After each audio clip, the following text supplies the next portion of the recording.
Ce dernier événement ce sera présenté par Maria Belen Italia Cenere qui va nous faire une démonstration en direct de e-care. Alors, comme elle est pédiatre en Buenos Aires, en Argentine, elle travaille pour MSF depuis plus de 6 ans et l'an dernier, elle a travaillé à distance avec l'équipe qui fournit e-care. Bienvenue.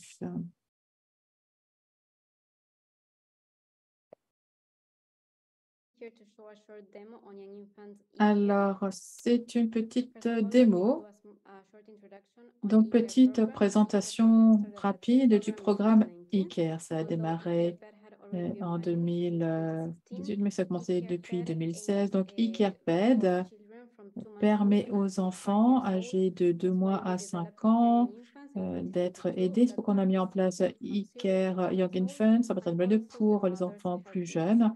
Et ensuite, il y a le programme qui s'adresse aux mères et il y a un programme de vaccination qui va être entré en phase pilote l'année prochaine. Donc, e-Care, c'est une appli qu'on peut utiliser sur tablette. Ça a été utilisé en moyen de la plateforme Community Health Toolkit. Les personnes peuvent se connecter hors ligne et utiliser l'algorithme hors ligne. Donc, ça guide les personnes étape par étape et l'objectif final, c'est d'améliorer la qualité des soins.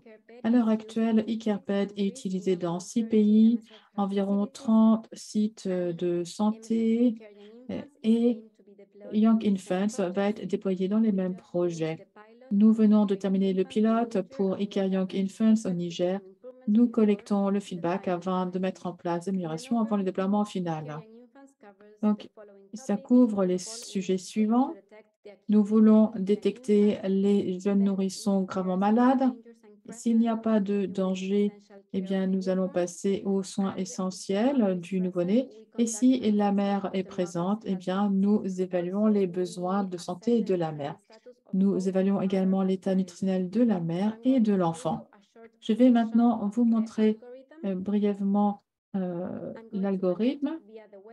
Je vais me connecter au moyen de l'appli sur Internet, mais sur la tablette, ça a exactement la même forme. Vous pouvez choisir la langue, anglais ou français, et pourra plus tard également l'avoir en portugais. Sur cette page, normalement, vous pouvez choisir l'algorithme que vous voulez suivre, si c'est PED ou Young Infant, donc jeune nourrisson. Donc là, c'est fait pour le pilote nourrisson. C'est pourquoi on a juste cela qui s'affiche à l'écran. Vous choisissez le profil, donc la consultant. Et sur la page initiale, vous avez également donc les maladies mortelles telles que convulsions, pas de respiration, pas de réaction et la prise en charge initiale. Donc, le travailleur de santé est guidé étape par étape s'il y a une situation potentiellement mortelle. Alors ensuite, à la page inscription, on peut entrer l'âge donc en jours, ensuite ou en semaines par exemple, on peut entrer le poids, le sexe, la température. Ce qu'on essaye, c'est détecter une anormalité. Même chose pour la fréquence respiratoire. Par exemple, si je saisis 80 pour un jeune enfant, eh bien, on se dira que c'est une maladie très grave et qu'il faut l'envoyer rapidement à l'hôpital. Et il y a également la prise en charge qui sera indiquée. Donc, on est dans une zone de paludisme et donc on dit qu'il faut réaliser le test de détection rapide. Mais là, si on n'est pas dans une zone où il y a paludisme, eh bien, on peut désactiver cette option. Donc, résultat du test paludisme.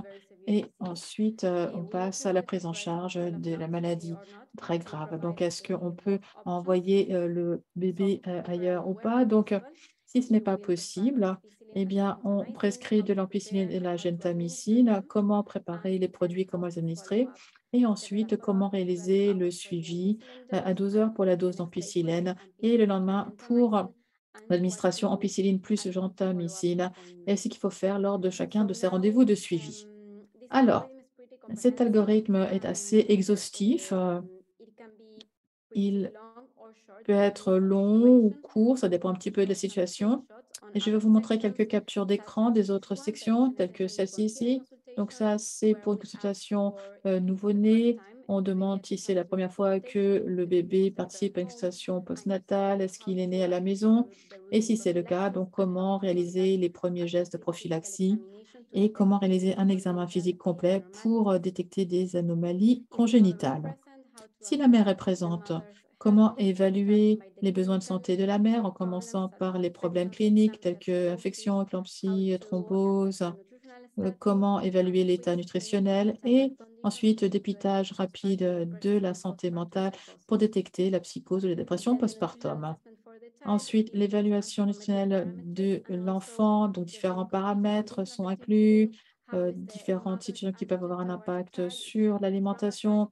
Est-ce que la mère semble traumatisée ou est-ce qu'elle semble rejeter l'enfant? Comment est-ce que l'enfant est nourri? Et si c'est au moyen d'un substitut au lait maternel, de quelle façon celui-ci est préparé? Enfin, tout cela vous emmène à une section qui fournit des conseils. On explique donc comment prendre soin du bébé, comment l'alimenter, comment le maintenir au chaud et de quelle façon positionner le bébé pour qu'il dorme, comment faire en sorte qu'il reste propre et quels sont les signes à surveiller et quand il faut revenir.